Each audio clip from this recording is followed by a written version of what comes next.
Emptiness is the primary dimension in which everything exists. In Zen and Buddhism, we try to understand the emptiness through our experiences. In essence, we're trying to understand the underlying truth of our reality and existence. As a teacher, I try to explain the emptiness using words through koans and Dharma lessons. But my words can only point you in a direction. They can't give you the truth. In science, they use physics and mathematics to try to explain reality. Ultimately, we're just using a different language, but we're still trying to do the same thing. I personally also like to use metaphors and visual art to try to explain this experience of existence. The problem is, no matter what language you choose, it can never completely capture the truth. Even the most precise scientific and mathematic expressions we use to describe nature have built in a certain degree of uncertainty. At some point, we just agree that a small amount of uncertainty is acceptable within the laws of physics. The problem is, if time is infinite, over enough time, even the smallest of uncertainties becomes certain to happen. For example, if a certain event only happens once every 1,000 years, you can be fairly certain it won't happen in your lifetime. However, if your time frame is billions of years, then that event will almost certainly happen thousands of times. It's impossible to prove that any law or theory will hold true over an infinite amount of time, or even in the next moment for that matter. Laws and theories can only ever forecast probable outcomes based on information we have about the past. They can't predict or determine the future beyond probability. And probabilities don't exist in reality. They only ever exist within our mind. Even our ability to understand mathematical solutions breaks down whenever the result is infinity. Sometimes they refer to this as a singularity. This is actually what happens in our calculations surrounding black holes and the origin of the universe. The mathematics produce an infinite answer, or singularity as they call it. Is infinity even a real thing? This is a clear limitation to our knowledge about physical reality. Our practical understanding of mathematical solutions also reaches a limit whenever our answers produce the number 0, which represents nothing. There's no way for a physicist to illustrate what infinity or 0 actually means with a concrete example of something from our physical reality. If your worldview is that everything in reality is composed of something physical, then it's impossible to understand what nothing is. For instance, if you're a materialist, then you believe everything is composed of matter. This is a barrier that many scientists have created for themselves that will prevent them from ever understanding the entire truth about nature. As long as you're using language or mathematics to explain the universe, it will only ever serve as an approximation of the truth. As long as you're using material properties to explain the universe, you'll leave large voids of emptiness which you can never explain. It doesn't matter how good our technology and our experiments get. There will always be some certain amount of uncertainty, which we usually agree to accept because it's practical. But as long as there's any uncertainty, it can't be absolute truth. I'm not trying to disparage science and math. I acknowledge that science and math are still incredibly useful for understanding our world. It's undeniable that this knowledge can be used to do amazing things and create useful technology. I'm only trying to point out that it will always have certain limitations. If you want to understand the full scope of the truth, you have to be able to understand not just the material parts of our world, but also the emptiness that holds everything. The emptiness can't be tested by physical experiments because, by definition, it's not physical. Therefore, the only way to understand the emptiness is through the realm of the mind. The mind is actually the primary dimension which all other dimensions exist. The concepts of space and time are merely ideas in our mind that we use to approximate reality. The mind is also the only place that mathematics exists. Math uses ideas like lines and circles, but in truth, lines and circles don't actually exist in nature. No one has ever found a perfect circle in reality, or even a perfectly straight line. At some point, we just say, it's close enough, and we call it a line. These geometric representations only exist in our imagination.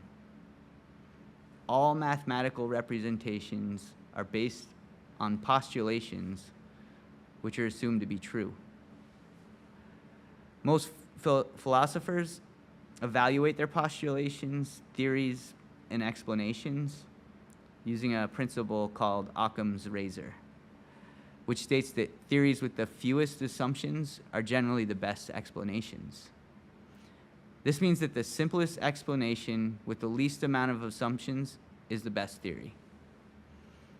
If you take this principle seriously, you have to consider very seriously the axiom that the mind, or perhaps consciousness, is the primary origin of everything we know. The mind is the bridge between science, mathematics, art, philosophy, religion, and spirituality. Everything we know about the world, the universe, and reality is contained within our mind. It's the primary dimension where all of these things exist. But this idea raises an even bigger question. What is the mind? The mind represents another limit of our knowledge. It's really hard to even find an agreement on what the definition of the word mind is. That's how little we know about it. Why do you think this is? The reason we struggle to define what the mind is because the mind is empty.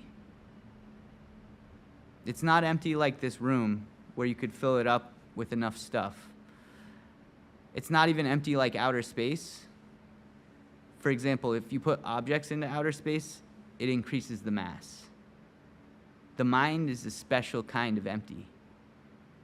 No matter what you put in it, it never changes physically. It never changes weight, mass, or volume. It's always empty. You might think your mind is full sometimes, but as soon as you fall asleep, it's empty. Then when you wake up, everything's still there. There's nothing else like that in the universe. There's no way you can even measure your mind because it's empty. This emptiness is exactly what I was talking about at the beginning of class. The emptiness is what holds everything, is within everything, and runs through everything. It's what connects everything that exists. The emptiness is the primary dimension in which everything exists. Many people have a hard time accepting this because they have a bias that everything must be composed of something physical. But if you believe in the principle of Occam's razor, this is the most simple and elegant answer that weaves together everything we know. Yet this is the most difficult thing that you can ever try to understand because no one can ever truly explain it or prove it to you. You can only prove it to yourself. Every language, including math and science, can only offer a crude approximation when it comes to trying to explain reality. Even my talk today is just a rough attempt to explain the truth about reality, but it will inevitably fall short because I'm using words. I can tell you about the mind and emptiness with words, But the only way to truly understand what I'm saying is to throw away my words and turn your attention inwards into your mind. In Zen and Buddhism, we meditate to empty our minds and become one with the emptiness. When you become one with the emptiness, there's no concept of you or I. Experiencing this awakens a deep awareness of your connection to everything. This awakening liberates you from your suffering because there's nothing left to suffer. This awareness of your connection to everything triggers an innate love for everything you're connected to. This love leads to a feeling of compassion for every being. This realization will compel you to want to help everyone reach this deeper understanding about the nature of reality. This is the Buddha mind. If we can all reach this understanding, it will lead us to a more harmonious state of being. This is not always an easy task because it requires that we let go of so many of our preconceptions. This is why I started the school and why I'm hosting these classes. I'm trying to create a cooperative and compassionate community that helps us all grow and reach for this state of understanding so that we can live in a more harmonious world. Most of the rules and laws in our society are well-intentioned and have the same goal, but we'll never achieve peace in the world until we all achieve peace within ourselves. Until then, there will always be someone disrupting the peace and choosing not to follow the rules. This is why with my school and these classes, I'm trying to help people find a path to inner peace.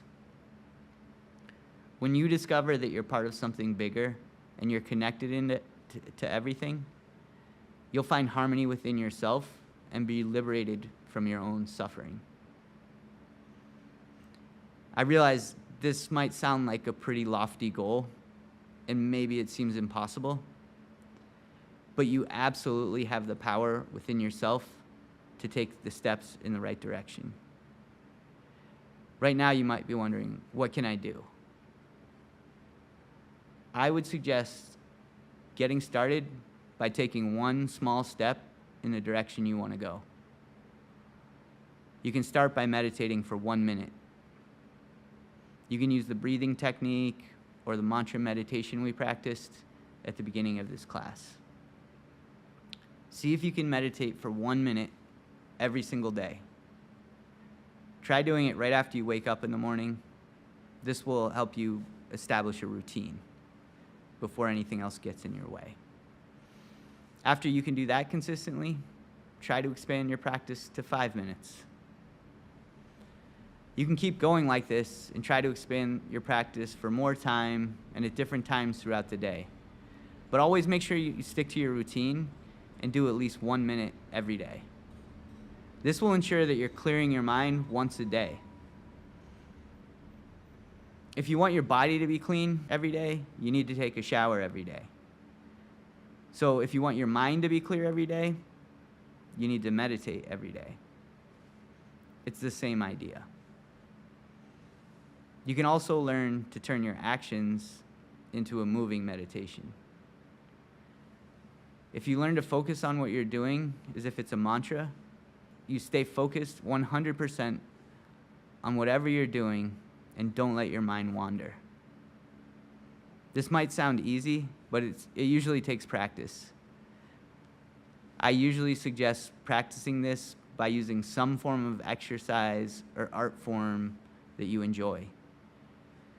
I initially learned how to do this through martial arts practice, and I've learned to apply it to making art and even more mundane tasks like cooking, cleaning, and doing the dishes. You can also come to these classes and be a part of this community so that we can keep encouraging each other along this path. I know it might sound difficult, but you have the ability to do amazing things. Every journey starts with one step. If you take a step, you can walk a mile. If you can walk a mile every day, you could circle the world in your lifetime. If you take anything from this class today, I hope you feel compelled to take a step in the direction that you want to go. If you keep up this practice of meditation every day, you can eventually turn everything you do into a meditation. Then you can learn how to keep your mind clear all of the time. When your mind is completely clear and empty, then you'll understand what this Dharma Talk is about. With that said, I hope to see you here again, and I wish you good fortune on your journey.